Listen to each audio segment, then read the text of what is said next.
All right.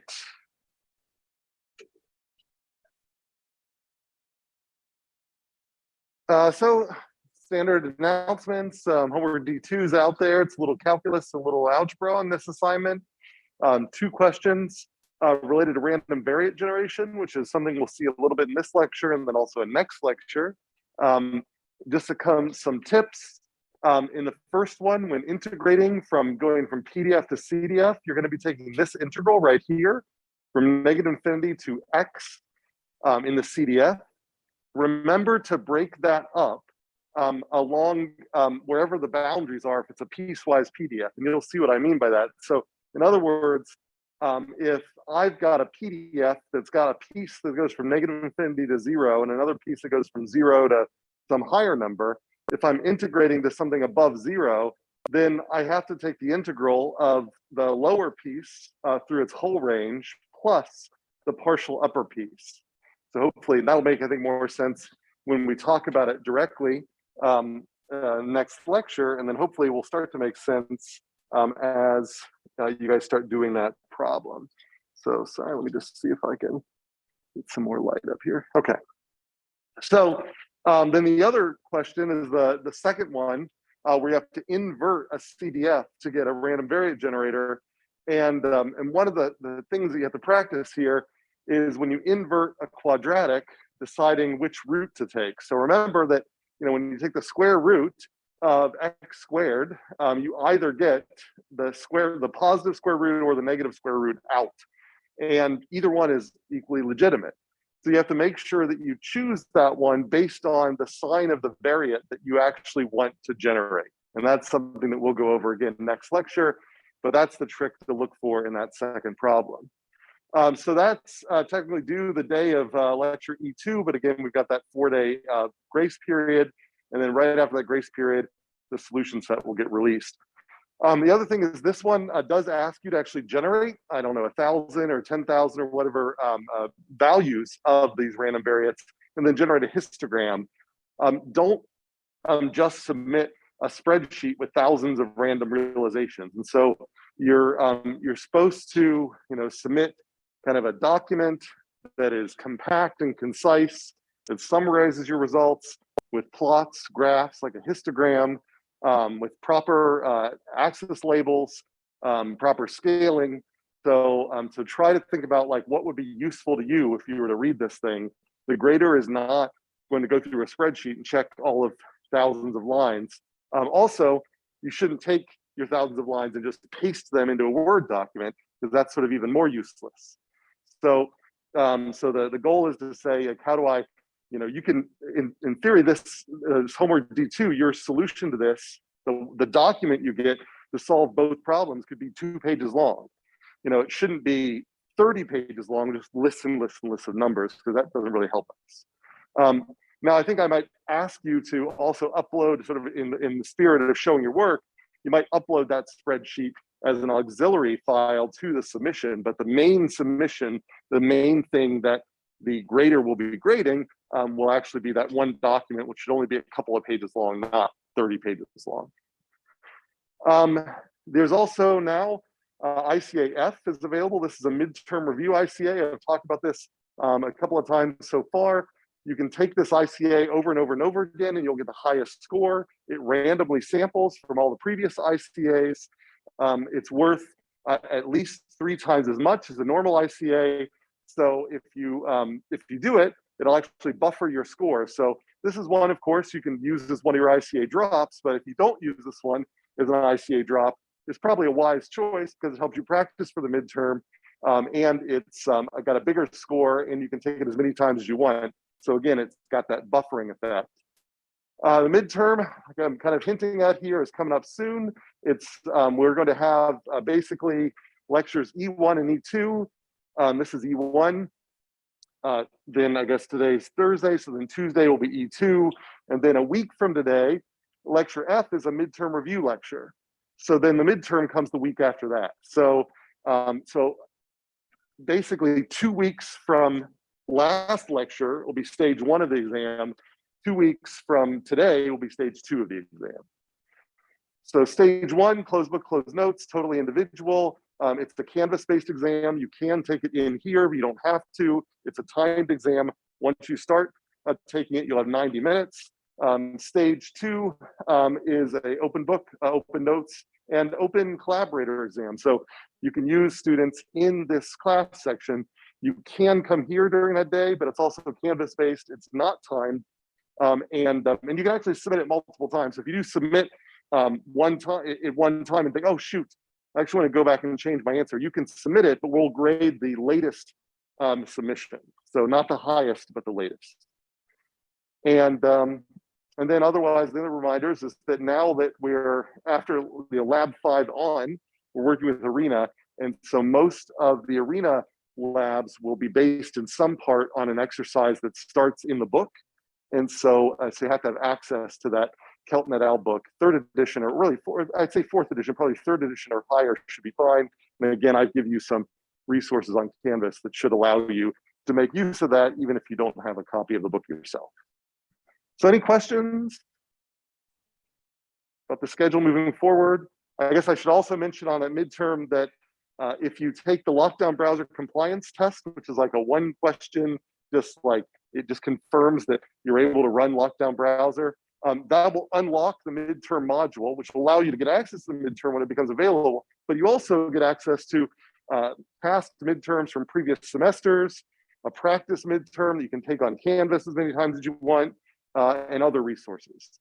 So if you're looking for study resources, then get that compliance test out of the way. It'll unlock that midterm module, and you've got all of those resources. Okay, questions online? The date of the exam, I don't want to quote dates just because on the spot I might get them wrong, but so the question was, the date of the exam is October 3rd, correct? And the date of stage 1 will be a week from this upcoming Tuesday. So whatever that math is, if that's October 3rd, it should be that not this upcoming Tuesday, but the Tuesday after that. So check on Canvas, all those dates are there on Canvas. And I think I expanded the availability for stage 1. I just off the top of my head, I don't remember which way I expanded it. So I think I give you, for example, Monday, Tuesday, and Wednesday to start stage 1. So you'll, as long as you turn it in during that availability window, then you're fine. And then likewise for stage 2, I think I gave you something like Thursday, Friday, and Saturday for stage 2. It might only be 2 days. I'd have to double check. I forget for this class whether I give you, how big I give you for each one of those stages. But if you look at the availability windows for stage 1 and stage 2 in the midterm module, you can see that there is some flexibility on when to start it. But you definitely have all day that Tuesday to start stage 1, and you'll have all day that Thursday. I think I give you a little bit more time. So like the Friday after and maybe the Monday before. So double check on Canvas to see the availability windows. All right, so any other questions? Oh, and so on chat, she said, okay, the 4th, thank you. So apparently the Tuesday is the 4th. But it if you see the 3rd as the availability window opening, that's me saying, well, I'm gonna give you access to it. And still, if you start it, you got 90 minutes. But it's formally, due on whatever that Tuesday is. All right, great. Okay, so what we were talking about last time is, we're getting into input modeling, where we're picking the probabilistic models for things like inter-arrival times and models for things like demand distributions and inventory models, and so on. So we need to pick, there's a bunch of probabilistic models out there. How do we pick them for each one of the small scale phenomena that we add up together in our sim to give us the big phenomena? And so we went over a bunch of them last time. So we basically went all of the ones in this continuous box, and I'm going to do a quick review of the ones in this discrete box, at least the green ones here, as well as the Poisson process before we get on to random number generation. So these ones that are not gray, like uniform, triangular, normal, exponential, Erlong, Weibull, Poisson, Bernoulli, binomial, negative binomial, and geometric, and the Poisson process. These are all the ones that you should have familiarity with. You don't need to memorize PDFs or CDFs, but if I were to ask you about a flexible failure distribution that can be made to fail more or less often than just random chance, then you'd say, okay, that's a Weibull distribution. You know, if I were to say a failure distribution representing the sum of independent exponentials, that's an Erlang distribution, and so on. So, you know, just a general idea of what are the basic cases for when you would use each one of these. Okay, so let's pick up where we left off last time, just to knock out the ones that were left over. And I've gone through all of the exponential based ones. So if I were to go back here, exponential, Erlang, Weibull, and Poisson are all related to each other. That's why I've got them in blue here. And so these green ones, just like these blue ones, are all based upon an exponential in some way. These green ones are based upon a Bernoulli trial in some way. And so this is the classic kind of Bernoulli trial from when you first are introduced to probability.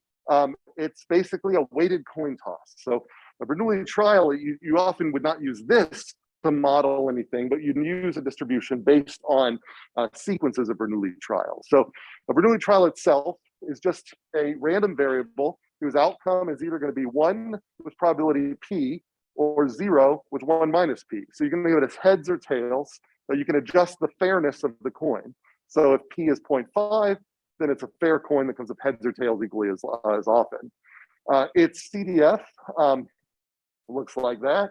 So it's 1 minus p for pretty much for everything for 0, and then it's 1 for 1. So it just is little steps. So the mean value of a Bernoulli trial is just the probability, so that's convenient. So what's, you know, if you flipped 100 coins and you took the average outcome of that, then it would give you the probability that each coin individually came up heads. That's all I'm kind of saying here. And this variance expression, I'm not going to ask you to memorize that or whatever, but when we start talking about confidence intervals for proportions, you'll see this square root of this thing. In other words, the standard deviation of this pop up again. So it's just a good expression to start to burn into your brain, because you're going to start seeing it more and more as you look closely at other things in stochastic modeling, this p times 1 minus p. Okay, so like I said, fair coin toss, and we use it to build other probability distributions. So what do I mean by that? Well, so the binomial distribution is kind of a very common one here. So once we have a 1 coin, we can now ask questions about multiple coins. And when I say coin, for industrial engineers, I can just say, you know, it's not necessarily a coin, but it could be, you know, whenever I turn on a machine, how often is it going to fail that day? Am I going to get a machine failure that day? You know, it's a discrete outcome of you know, counts of failures. That's kind of what we're getting at here. So we're not modeling coins so much as outcomes that are either good or bad, fail or operational. And so we can ask something like, well, let's say I have n trials that could be failures or not, and they have a failure probability of p. So that's the weighted coin probability for each one of those trials. Then a binomial distribution tells me the number of, so for those n trials, it tells me the number of trials that come up successful. So if I look at a distribution down here, like these red dots here, p equals 0.5 and n equals 40. So I can see that this discrete random variable, it counts, it either goes from 0 to 40, it doesn't go any higher than 40, because it's only defined, like if I flip the coin 40 times, the most outcomes I can get is 40. But if it's a fair coin, then that means the mode means that 20 out of 40 are going to come up heads. But that's, you know, that's going to happen pretty rarely by itself. You know, there's going to be a lot of outcomes that sort of stick around that mode, and that's what we're seeing here. So it's more often than not that I don't get exactly 20 coins coming up heads. I am probably going to get something that is maybe in between 20 and 30 coming up heads. You know, that will be much more likely than just getting 20 exactly. And so that's what we're sort of seeing here. It's the if you flip a coin that many times with a certain probability, what's the distribution of times that come up heads or come up failures or come up whatever your special event is. So with that, like the number of successes and a fixed number, there we can also start thinking about other things we might count. So not just if I know I've got 40, how many of those 40 come up a particular way. I could also say, well, what if I don't fix the number that I'm going to go at? And I really just want to know how many do I need to go until I get a particular number of outcomes. So how many light bulbs do I need to come off the manufacturing line for me to get 10 light bulbs that are failures, that are duds, right off the line? So that's something that if I know the failure probability for each light bulb, then I can sort of figure out that for this failure probability, this is the distribution of sequences that I can go until I get that many duds, that many failures, and not necessarily in a row, just over that entire time. So that's what I'm saying here. This is the modeling the number of independent Bernoulli trials until the Rth success. So those are successes or failures, whichever one you call them. It's sort of it doesn't really matter whether you call them successes or failures. If they don't have to all be in a row, but over this number, then we're going to get that many of them. So I think I don't have a plot of that, but the special case that we often talk about is when R is equal to 1, which is the number of times I go until I get exactly one success or exactly one failure, again, depending on what I'm modeling. So whatever the special event is, how often do I have to go until I get that special event? And that's the geometric distribution. So a geometric distribution is just a special case of a negative binomial. So those are things you just have to kind of start to memorize. Is if I go back, binomial is given and you can kind of use the parameters to help you. If I have a fixed number of trials, how many of those trials come up with whatever my special outcome is, heads, true, whatever. And the average of this thing is going to be n times p. On the other hand, here I've got the same probability, but now I'm saying how many of the special event do I want? And I don't know how many total I'm going to get. So I'm asking how many total do I need to go in order to get that many of the special event there? And that average is going to be R divided by P. So, so it's a little, they're very similar here. And the special, so again, from binomial to negative binomial, and then geometric is the very special case where we're only looking for one special type of outcome.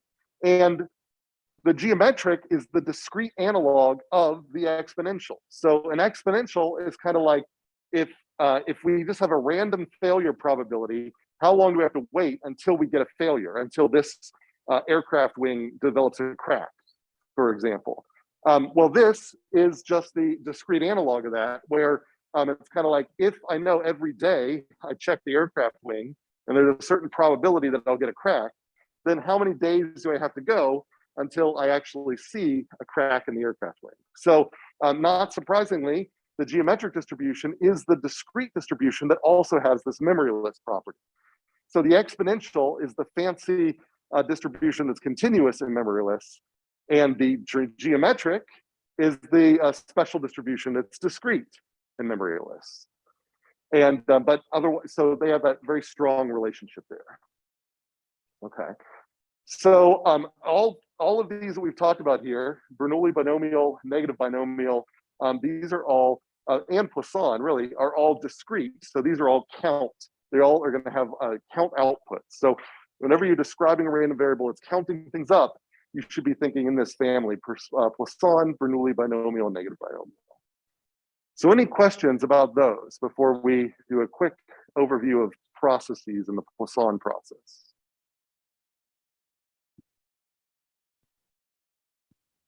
Does it make sense? All questions online?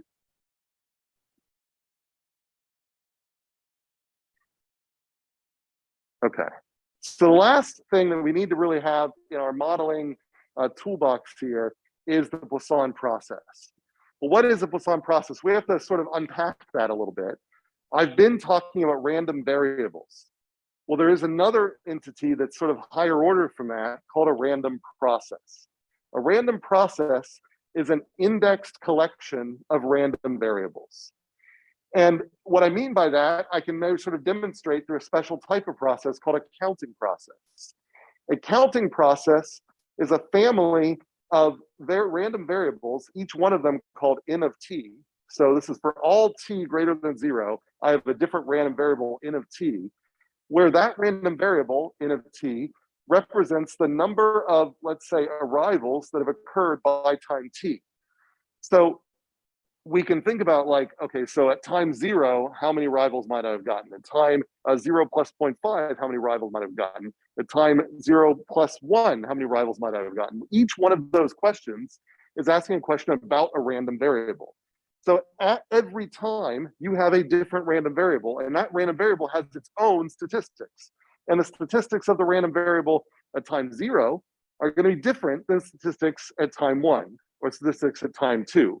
So not one set of probabilities or distributions describe all of these random variables, but instead we have to have a way to sort of connect the index of each random variable to it's the parameters of that distribution. And so the Poisson process is one special case of that, where it is a counting process where what we'll get to here is that the random variable in the Poisson process is a Poisson random variable. And so it describes the number of counts that occur if you have exponential interarrivals. So that formally what defines a Poisson process is that this is a process that, so normally associated with a rate lambda, that describes the count of arrivals when there are no simultaneous arrivals. So arrivals occur one at a time. They have what we call stationary increments. So that just means that the number of arrivals between any 2 points is only determined by the length of time between those points and not the actual time. So if you're saying how many arrivals occur between time 1 and time 5, that will be the same distribution as the number of arrivals from time 4 to time 8, because they're both separated by 4. So it doesn't depend on when the arrivals occur, just how long it's been since you've been counting. And independent increments. So the number of arrivals in non-overlapping time intervals are independent. So if you look at the random variable from 1 to 4, and you look at the random variable from 5 to 8, because those are mutually exclusive, then knowing how many arrived from 1 to 4 does not give you any information about how many arrived from 5 to 8.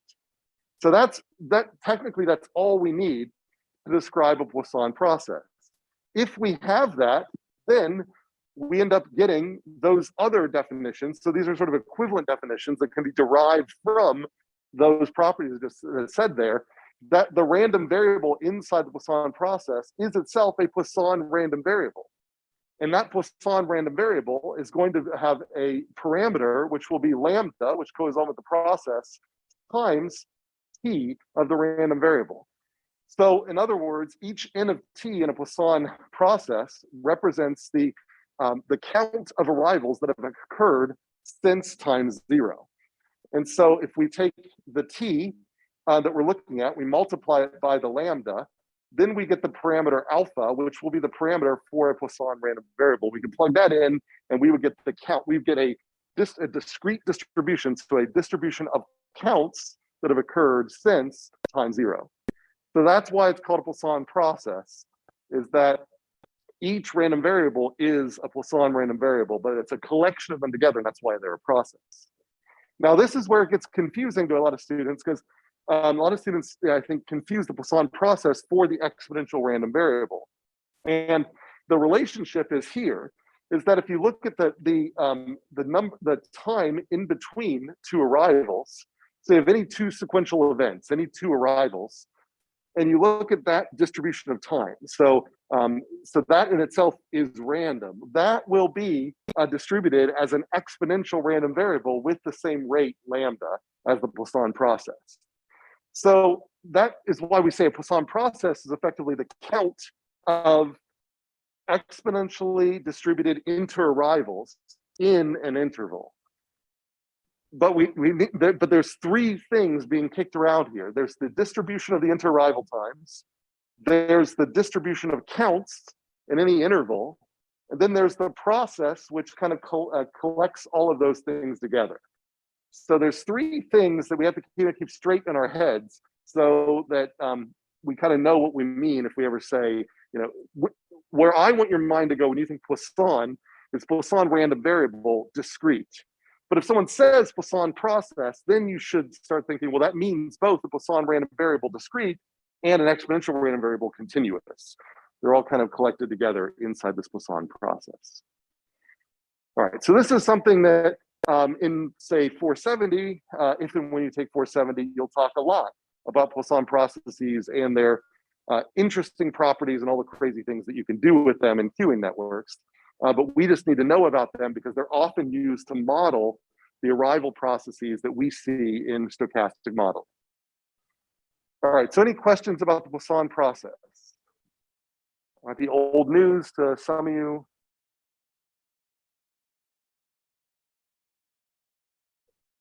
Pretty clear how those come together. Now, what you'll see in labs, yeah, I'm sorry, go ahead.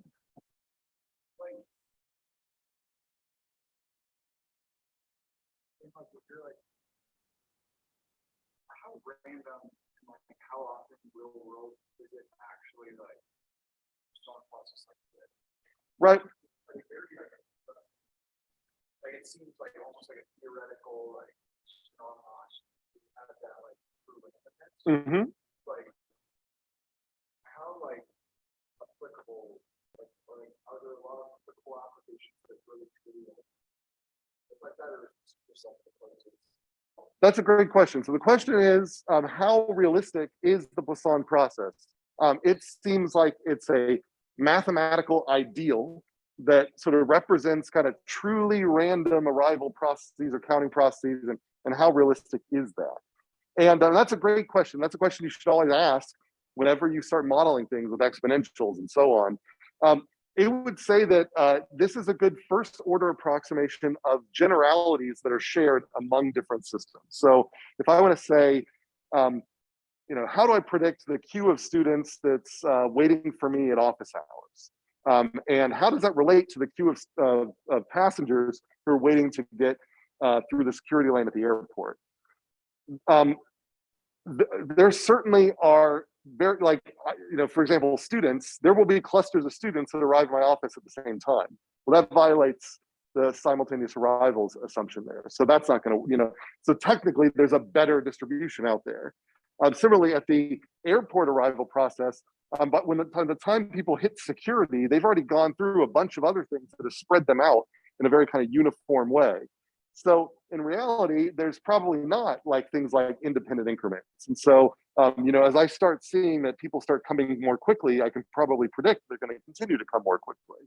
So, so this is sort of like where we start. And then we have to sort of ask ourselves, all models are wrong, but some are useful. How far does this get us? And if we have to start varying the arrival assumptions, does that change our simulation results qualitatively?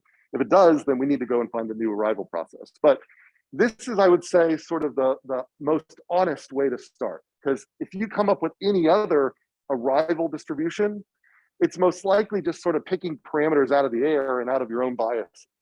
And so if we start from here, we can say, like, this is kind of like our null. And then after this, we can sort of build up on top of that. Yeah, and so actually going along with that, that's sort of last point here that you'll see in lab 6. So this Poisson process is what we call the inhomogeneous or non-homogeneous, the homogeneous Poisson process, which means that this lambda is constant throughout. Now, as we'll see in lab 6, you can simulate systems that have arrival rates that vary throughout time. So, and this makes sense for like an airport or whatever. People arrive at the airports very differently from 9 to 10 than they do from noon to 1 or from 4 to 5 or so on. So what we often can do is assume that the arrival rate is mostly constant for short periods of time, but then have steps in that arrival rate which change, or we can even have the arrival rate change relatively continuously.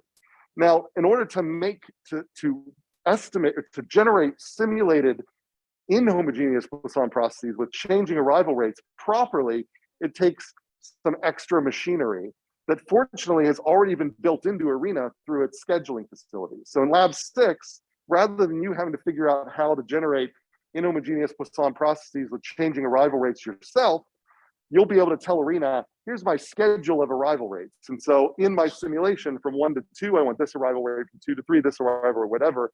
And it will figure out how to deal with those ugly cases where the slow arrival rate from 1 to 2 might generate someone arriving in the fast arrival rate period from 2 to 3.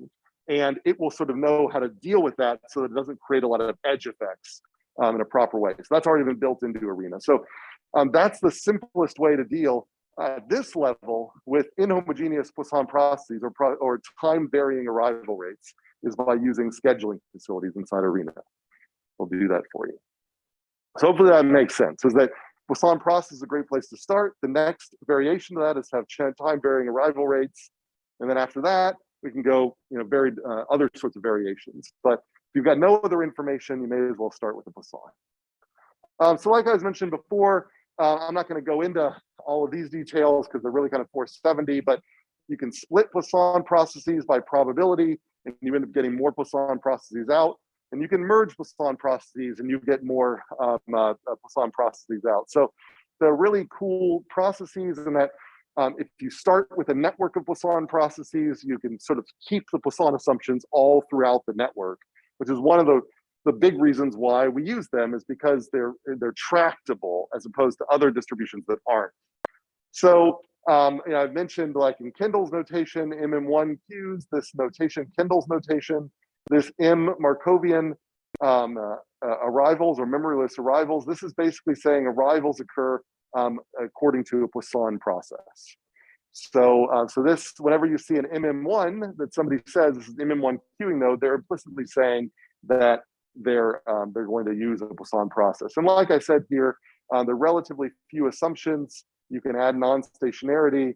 They've got some cool mathematical properties. So those are some nice strengths. If you want to learn more about how to use the Poisson process stuff, which again is more sort of closer to 470 type stuff, then you can read through chapter 6 in this class.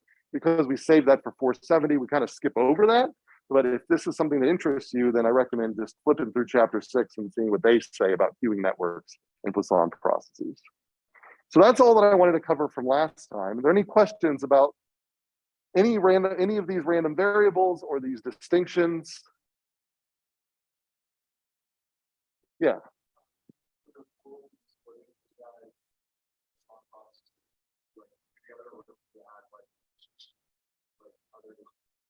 That is something that I don't want to say you can only do it with Poisson processes, but I feel like I would have to do some research to see if I can use the only qualifier there, but it is very rare for you to take an arrival process and another arrival process and split them or merge them and get the same type of arrival process out. And so what I mean by splitting and pooling is if somebody comes to if somebody we know comes up to a document checker at an airport and 30% go one direction and 70% go in the other direction, then that's what's called a split process. And so the arrival process coming out of the 30% side will be Poisson, but it'll have 30% the lambda, 30% the arrival rate. The 70% will be Poisson, but it's a lambda will be 70% of the incoming lambda. And likewise, if they get merged back together, then those arrival rates will get added together and you'll get one process out that will be Poisson with the sum of those. And so all of the arrival rates just end up dividing up and then adding back together in the networks. And that is a special property that I think is going to be unique to Poisson processes. It's certainly, if it's not unique to Poisson processes, there's very few other processes that have that nice ability to be split and merge and split and merge and stay in the same family. Okay, any other questions from here or online? All right. All right, so kind of get the summary of like all of that stuff. Stochastic approach uses randomness as a source of variation. Input modeling is how we choose which random list to use. So we're going to focus on how to actually evaluate our choices after the midterm in lectures, basically in Unit G. This is sort of a cheat sheet for the continuous and discrete distributions. So I've kind of like put down here with the ones that I think you should know for this class. And it's a good starter pack for stochastic modeling in general.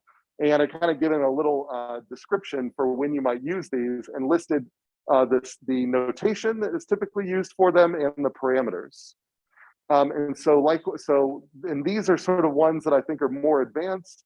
I'm not going to require you to know for this class, but they're good to know for the future because these are also very commonly used in stochastic modeling. Same with discrete. These are the discrete ones I want you to know for this class. Basically, when I ask you, say, what do I want you to know for? I really want you to sort of know everything that's on this page here and everything that's on this page here that's not this gray one here. So for each one of these, you've got the name, you've got roughly what it's used for, and you've got the parameters and its notation that it's kind of used to denote that you're using that distribution. So, that's where we were from last time. So moving into the new stuff. So any questions about any of this before we move into drawing random numbers?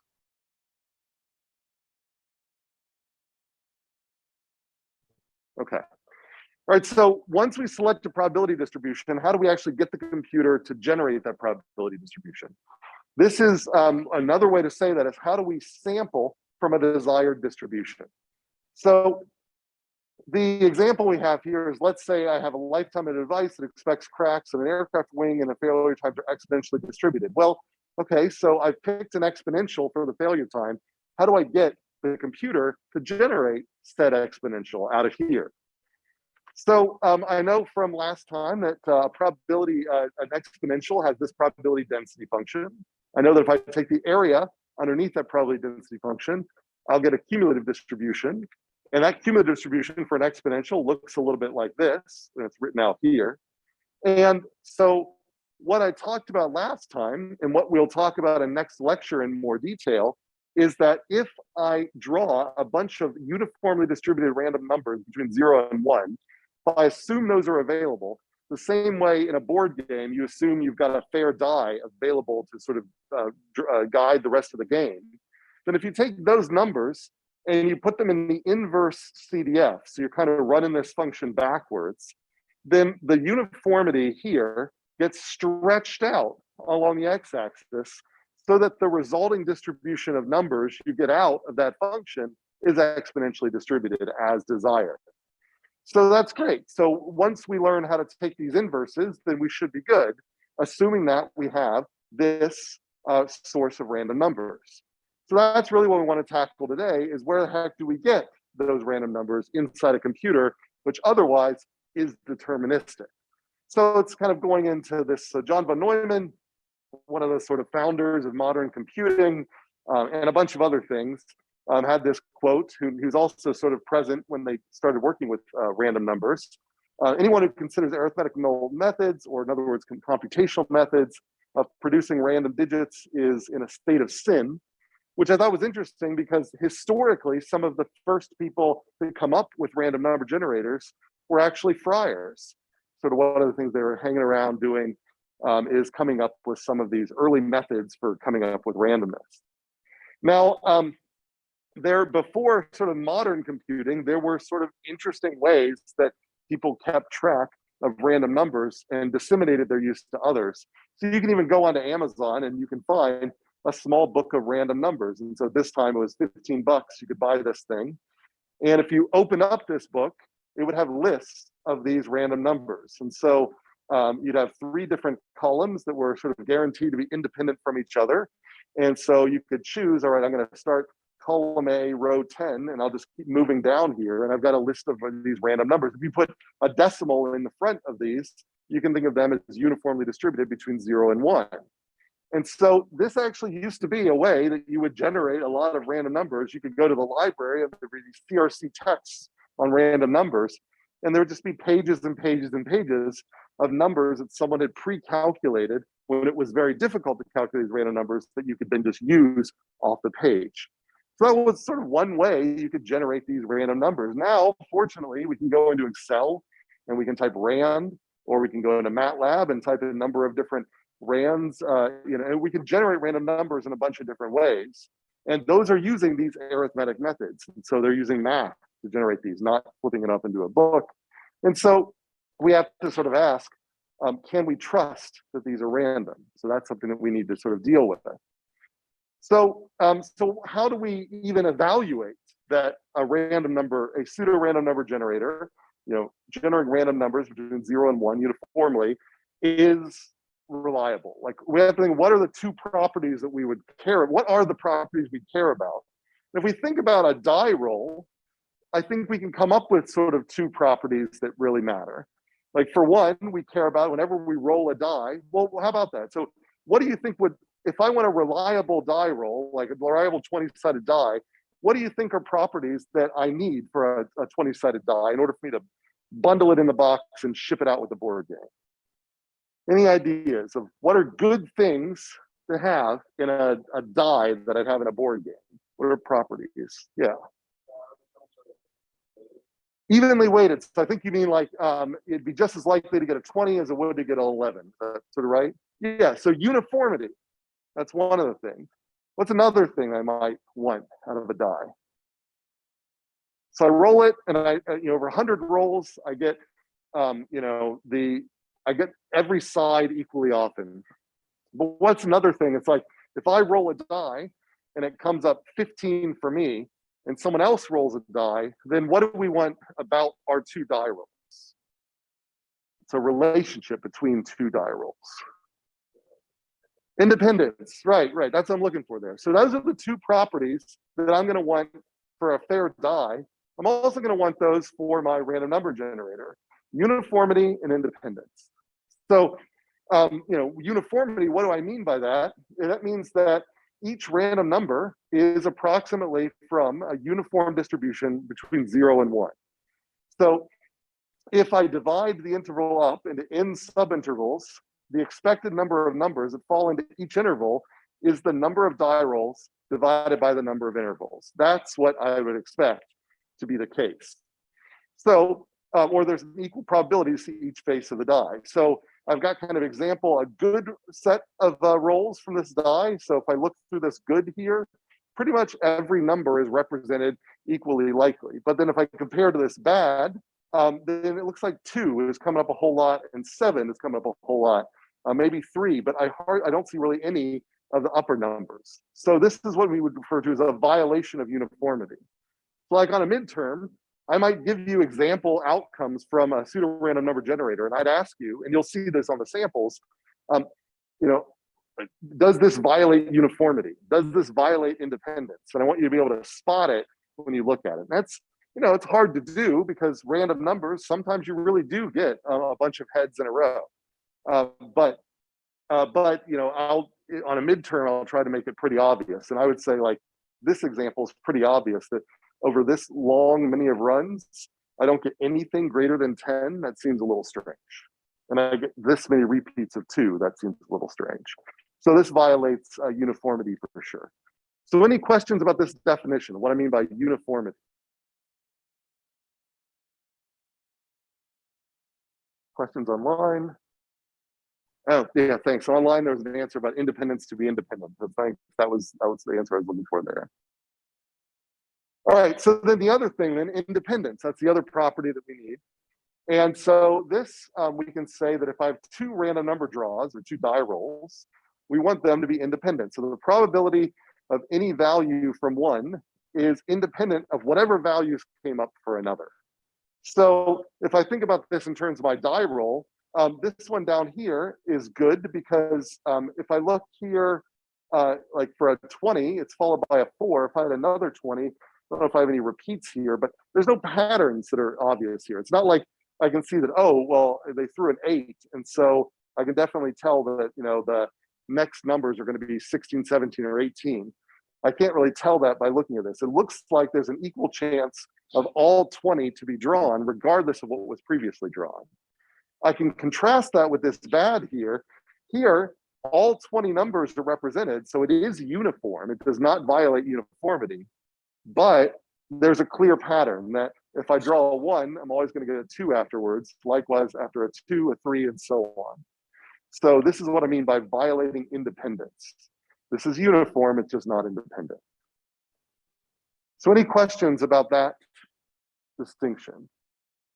So of course, we need to rigorously, come up with tests for these things, objective tests. So we're not just staring at them and kind of making a judgment call.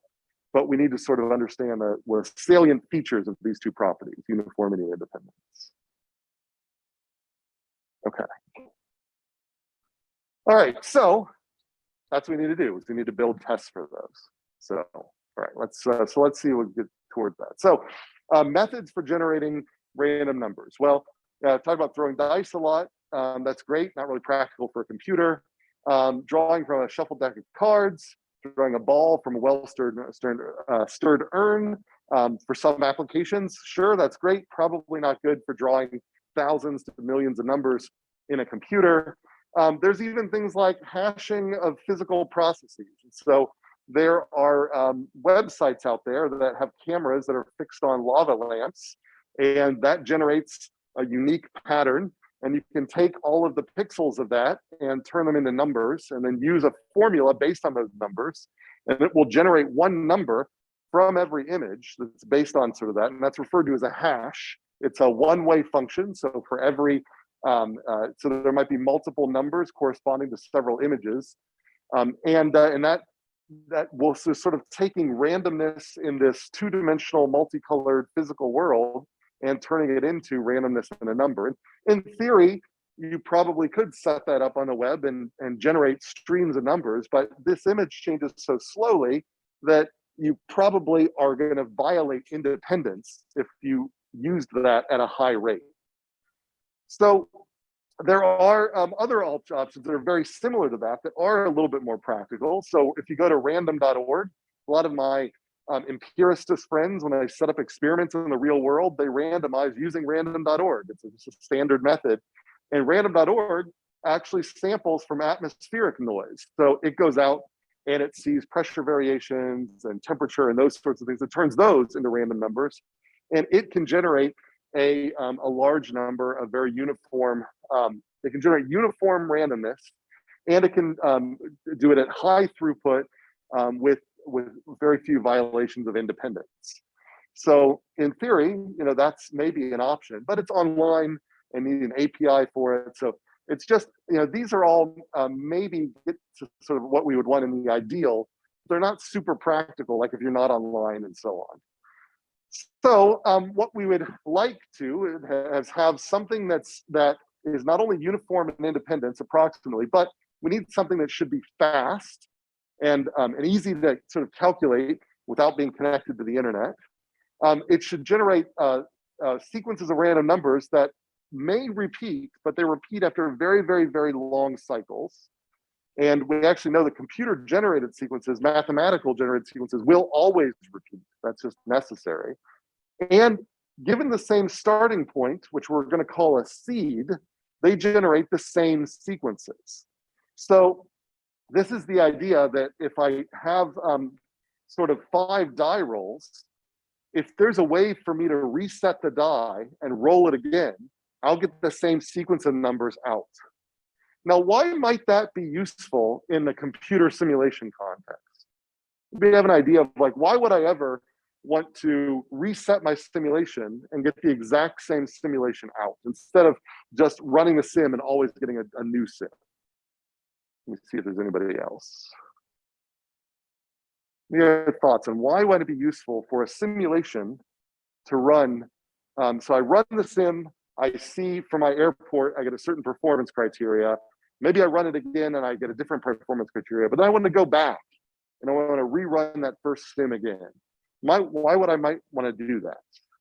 Any thoughts? Go ahead.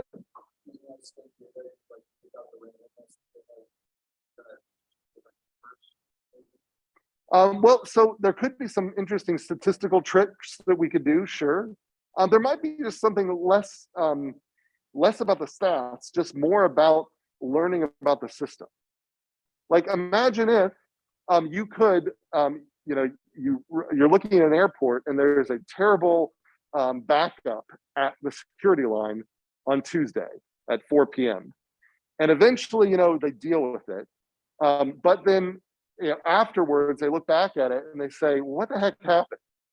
And, you can't go back in time in real life. But what's interesting about the computer simulations is that you can. if you run a sim and you get a really interesting outcome that happened totally randomly, it might be a rare outcome, but it's a rare outcome, but it has a lot of what we call statistical leverage. It's really weird. It's really out there from mean to mean, but it's so bad that if it ever were to happen in real life, it would be a major problem. And we might want to say, we want to prevent that from ever happening. Let's further investigate that. We can then go back and tell the computer to rerun that exact same set of random numbers again. And we will see the exact phenomena run again. But we'll be able to maybe measure things we weren't measuring before to better understand exactly what happened. Or let's say we want to report it to somebody else. We want to tell our boss that, hey, boss, it turns out I found a really terrible failure case. And I can tell the boss, can you run this simulation with random number seed 1452-636? And the boss just puts that in, and they can immediately run my sim and see what the case is. So I can very quickly communicate an entire timeline just by giving a random number seed. So it allows us to index universes. That's really what we do when we do stochastic simulation, is we simulate multiple universes in parallel that could happen, and we give them a number, and those numbers are the random number seeds. And so when interesting things happen, we can tell people which universe to teleport to in order to investigate the system further, just by telling them which seed we used.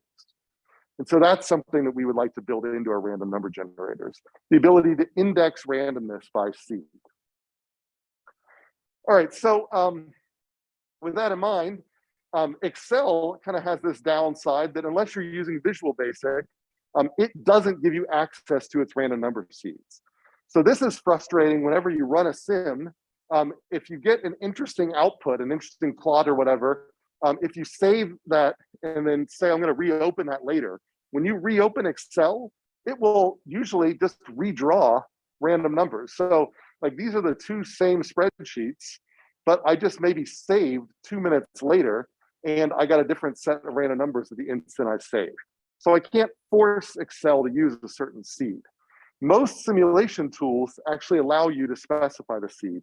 Arena allows you to specify the seed. NetLogo allows you to specify the seed. And that allows you to, if you do come up with a particular run, to replay that run later and do further investigation. So how do you do that in Arena? You'll see this a couple of different times, but there is a seeds element that when we talk about elements in one of your labs, you'll get into, and you can pull in this seeds element and you can add a bunch of seeds that you can tell Arena to use. And the default random number seed is 10. So if you add a seed here named 10, you can actually change its seed value to any 5-digit number, and that will automatically force your simulation to use that for all of your random number draws by default. So this allows you to control the random number seed so that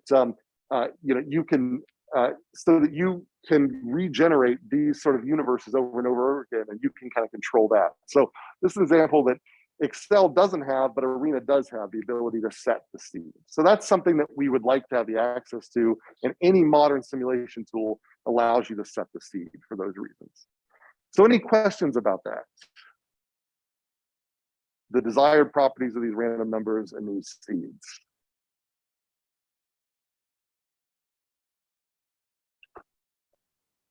Okay. Questions online? All right. Okay, so how do we generate these things? So there's the early attempts, like kind of coming out of those Franciscan friars, was this so-called middle square method. This was reinvented by John von Neumann, hundreds of years later. And it was a bad method, but it was a good start. So the idea here is my seed is a 4-digit number. I take I start with this 4-digit number, I square it to produce an 8-digit number. If it doesn't get to 8 digits after squaring it, I pad it with zeros. I set my next number to be the middle 4 digits of that 8-digit number. And then the output is going to be whatever those middle 4 digits are divided by 10,000. Now it'll give me a random number between 0 and 1. And then I just iterate doing that same process over and over again. And so that was their first attempt at generating hopefully uniform and independent numbers. And so here's kind of an example that shows you one of the possible problems with that. If you start out with this seed 5197, you square it, you take the middle 4, you get your random number. If you then start iterating here, then you can end up getting this degeneration to 0. So in other words, once the middle 4 hits 0, then you get stuck at 0 forever.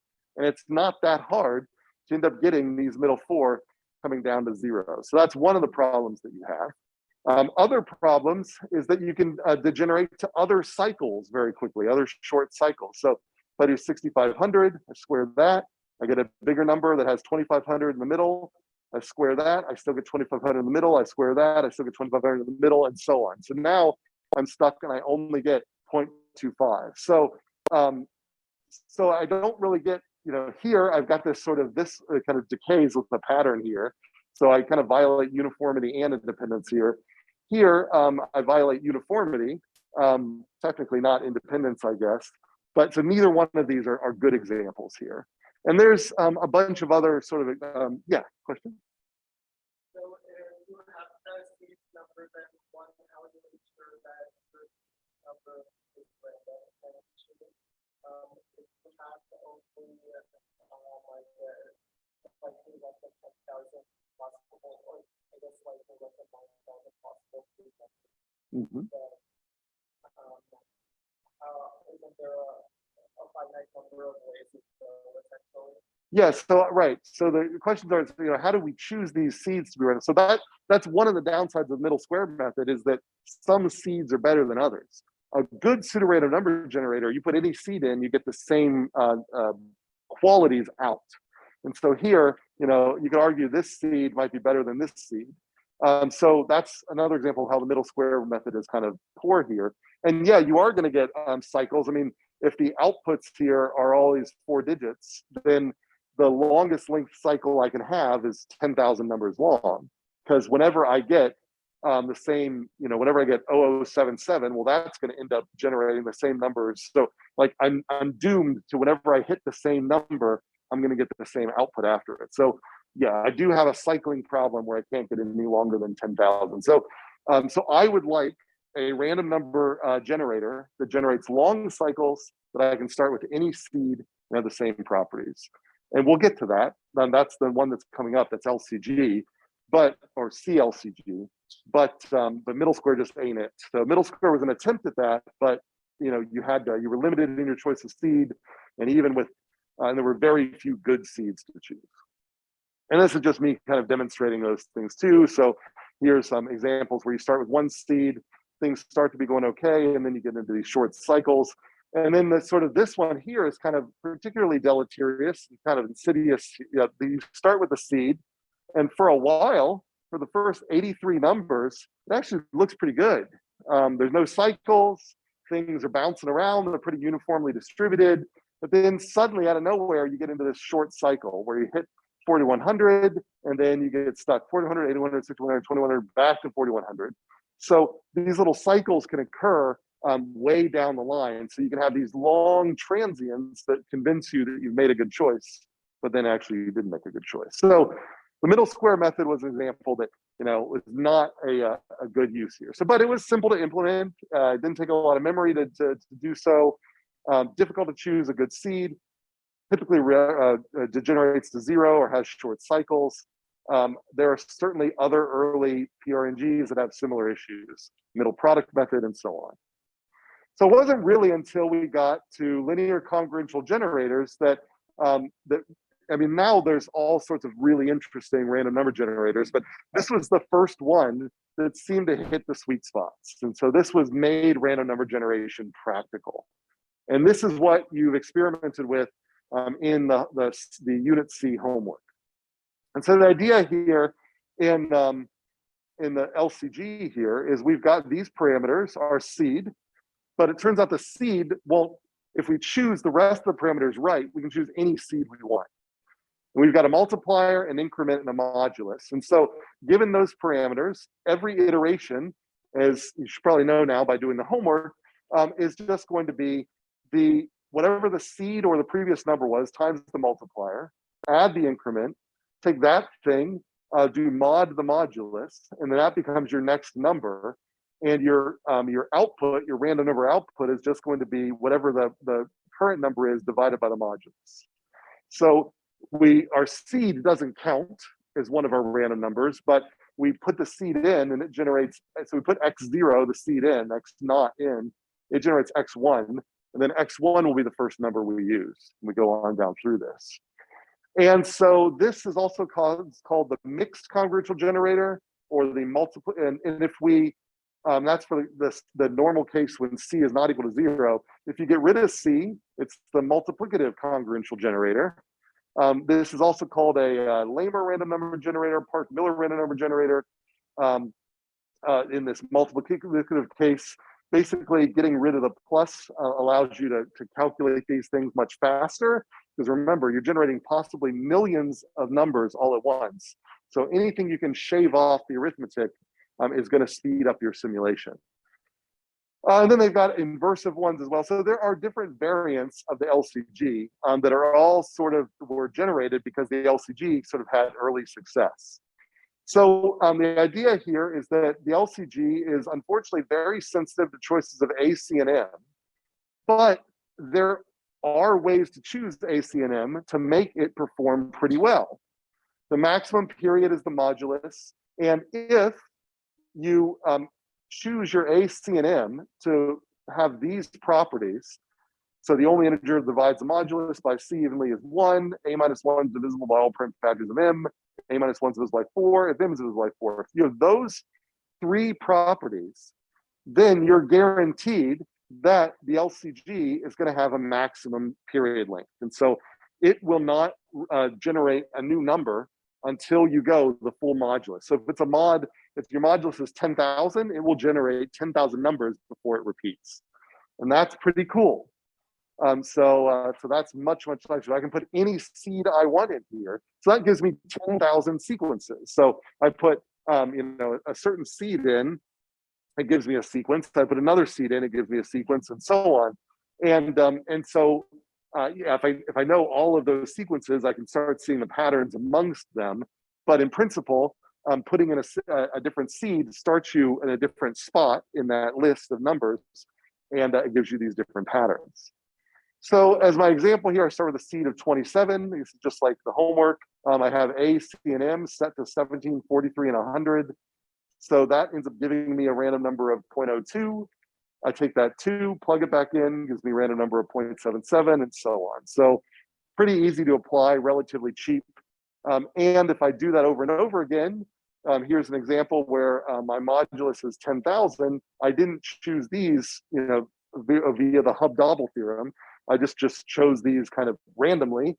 And it turns out I still get a 2,000 cycle period here. So I can see here that from 468, iteration 1 down to iteration 2000, I did no repeats, and it's not until 2001 it finally repeats. So I get relatively long cycles out of this, and they do have uniformity as well. So I get uniformity and independence out of, so the long cycles basically give me independence.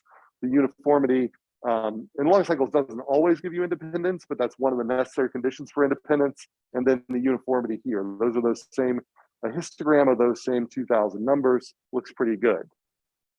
So that's the linear congruential generator. It still has short cycles relative to what we need for practical simulations, but we're on the right track. So any questions about that before I add one wrinkle to the LCG to extend its cycle length? So what I want you to remember is the LCG allows us to get uniformity and independence and allow us to use any seed that we want. But the LCG by itself has got relatively short cycles. Its cycles are limited to the modulus. And if you don't choose these parameters correctly, which are done for you by the developer, then you may not even get this full cycle length. But even that is not very long in terms of cycle length. All right, so if I want to extend the LCGs to have much longer, then I can do what's called a combined linear congruential generator, or a CLCG. And so this is a simple idea. I just basically take two linear congruential generators, add them together, and then mod the sum. So I've got these two generators, and you can imagine that if you look at these two generators here, this is an example from 1986. This has got a large modulus. This has got a large modulus that's a different length. So already I know that most likely this LCG is going to repeat at a different cycle length as this one. So now when I add them together, it's like generating a beat in music. I've now extended the cycle length to be longer than both of their cycle lengths because this one cycles at a different period than this one. So this sum is going to cycle at an even longer period. So, so this combined generator here has a period of 2.3 times 10 to the 18. So that's 2.3 with 18 zeros after it, or I guess 17 zeros after it, which is way longer than this period here. So that's pretty good, right? So, and so we got uniformity, we got independence, and we can, in theory, start with pretty much any seed we want, and we got these long periods. So a trivial example of what happened there. So this is, I just created a much simpler X and Y LCG and a combined one, X minus Y, combined LCG. And I can see that here, X has got a period of 4, Y has got a period of 3. So they start repeating pretty quickly. But when I combine them in this way, so here I subtracted and did mod 3, then the result here has a period of 12, which happens to be these two periods together. Again, kind of like a beat in music. So, so any questions about that? The idea of the combined linear congruential generator. This finally, with papers like these, this finally brought us to kind of modern random number generation, where we can now generate huge sequences of independent random variables. And what's also cool about these things is that if you look closely at the output here, not only do I have a long cycle, but I do get repeats of certain numbers, but the numbers that follow them are different. So it's like I can see I got a 1, a 1, a 1, and a 1.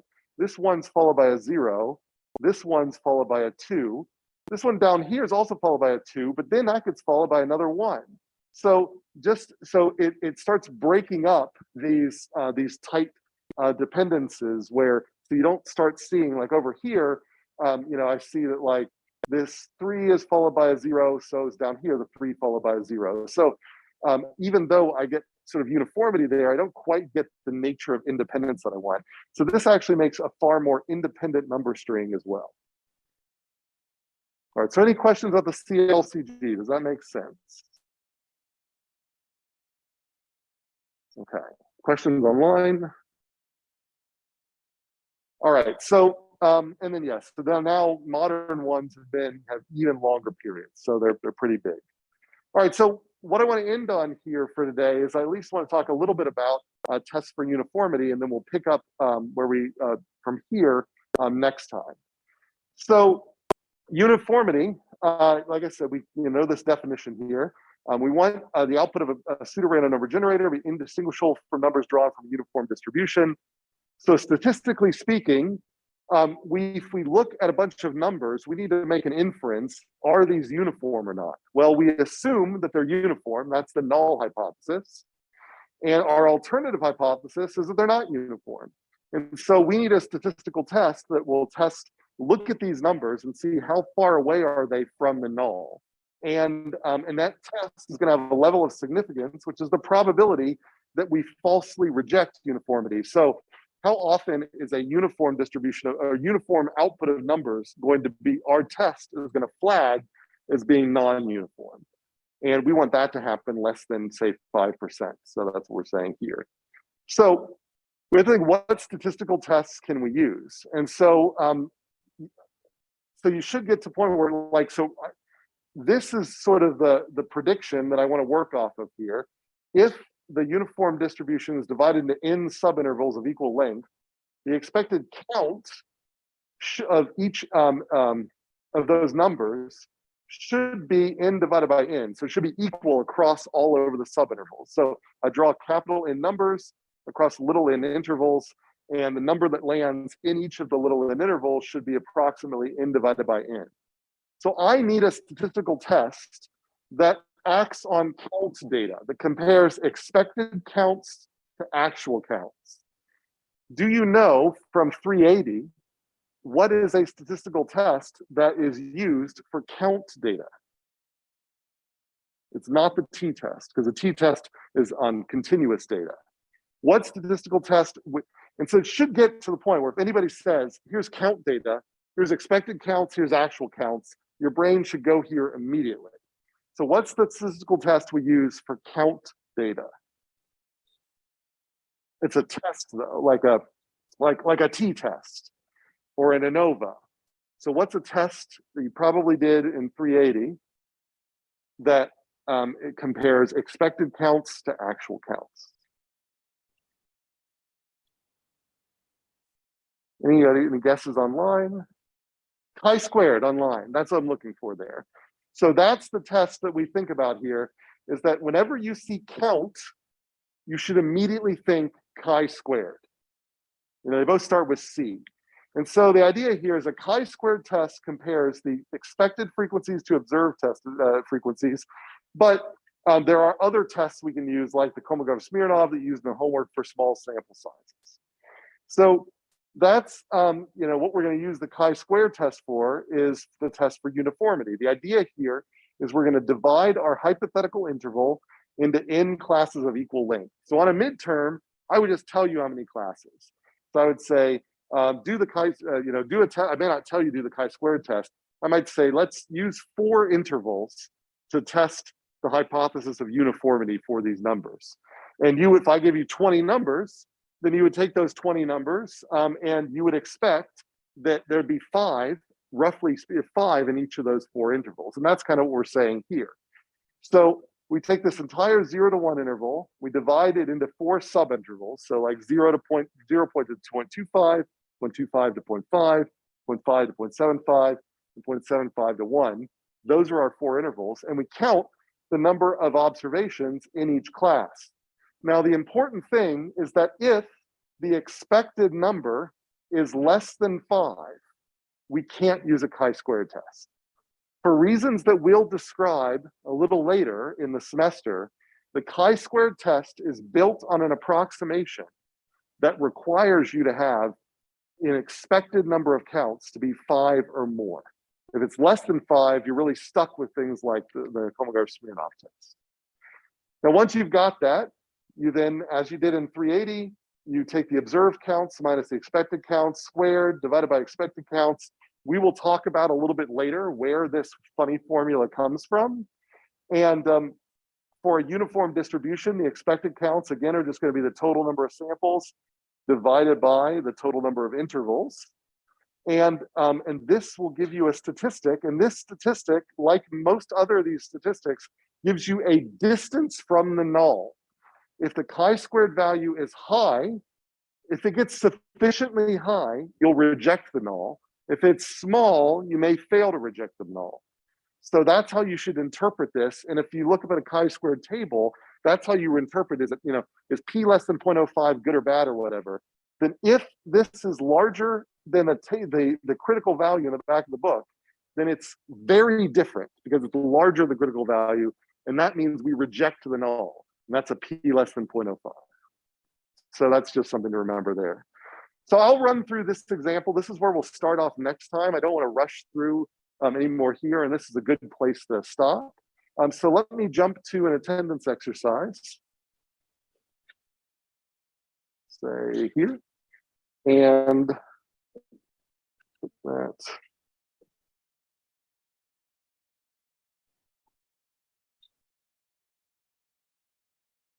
And the question I have for you is, what statistical test is associated with comparing expected counts to actual counts of events? So what is the test you should immediately think of when you hear the word count? Count data almost always means this test.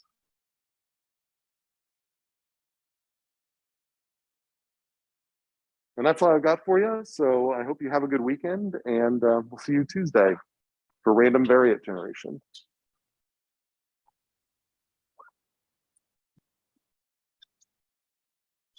Any other questions online?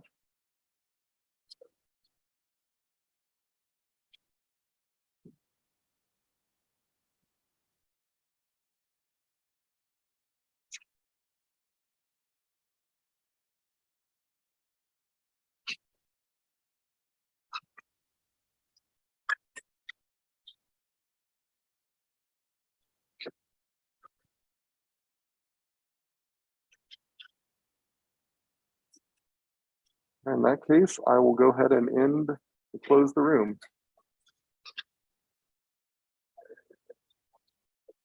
Have a good weekend.